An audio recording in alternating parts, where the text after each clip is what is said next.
Reports of a United States military strike targeting ISIS-linked elements operating inside Nigeria have sparked widespread reactions across the country, drawing mixed responses from citizens, analysts, and civil society groups.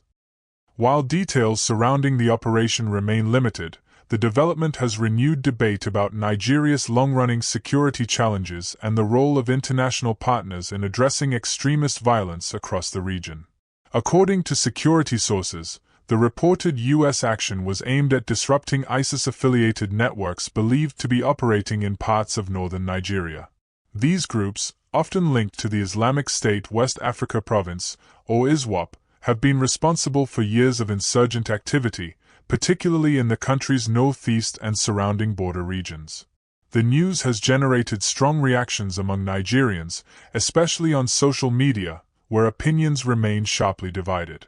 Some citizens have expressed cautious support, arguing that any effort capable of weakening extremist groups is welcome, given the persistent threat posed by terrorism. They say years of attacks on civilians, security forces, and rural communities have created fear and instability, and that international cooperation could help close security gaps. Others, however, have raised serious concerns about sovereignty and transparency. Critics argue that any foreign military action on Nigerian soil should be clearly explained to the public and carried out only with the full knowledge and consent of the Nigerian government.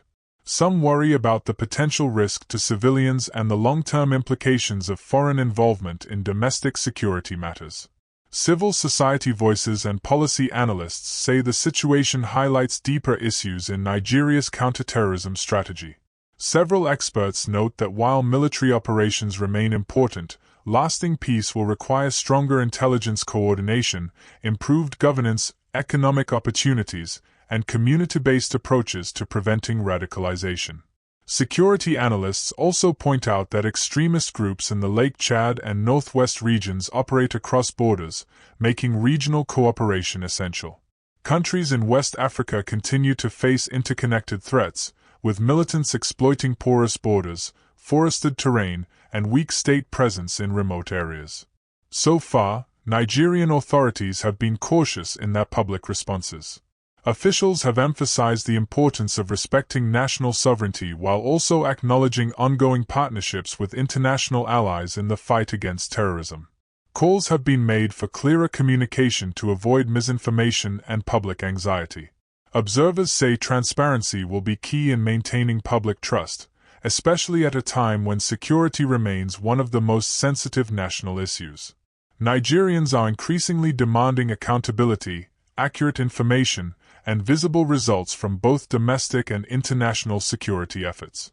Meanwhile, reactions on the streets reflect a mix of frustration, hope, and uncertainty. Some citizens say they simply want peace to return to affected communities, while others worry that foreign military actions could escalate tensions or create unintended consequences. As investigations and diplomatic engagements continue, analysts stress that the broader challenge goes beyond any single strike.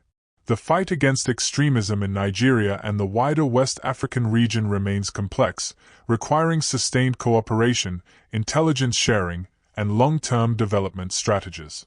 For now, many Nigerians are watching closely, waiting for official clarification and clearer details on what this reported action means for the country's security future. This is a developing story, and updates will be provided as more verified information becomes available.